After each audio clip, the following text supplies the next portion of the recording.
If there's one thing that all schools should do right now, it is to prioritise improving the teaching and learning experiences in the classroom. Our evidence shows that the best schools in Wales are becoming more confident at developing an exciting curriculum that enthuses pupils.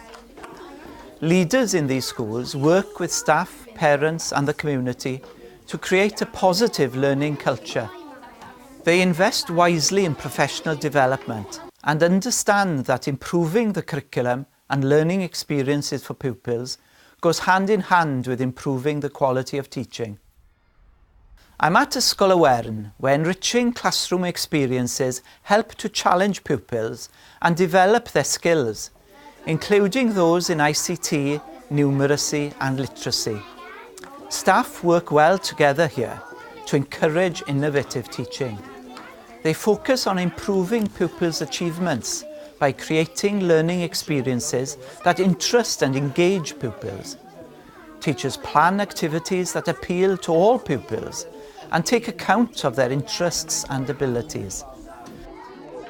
Sawl hwp sydd angen arnoch chi? Dau I bob grŵp? They use real-life contexts to provide purposeful learning experiences that increase pupils' engagement and foster positive attitudes to learning.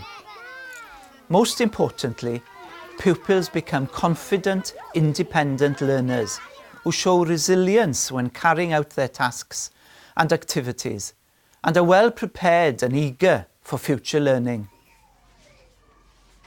We have an ambitious education reform programme, and there's an exciting journey ahead of us in all aspects of education in Wales. We're in the middle of this change, and it will take time for the impact to be felt fully. My message to schools in Wales is don't be left behind. Don't underestimate how much there is to do to prepare and lay the foundations for a new curriculum. Let's ensure that the gap between schools that are already preparing and those who haven't yet doesn't develop.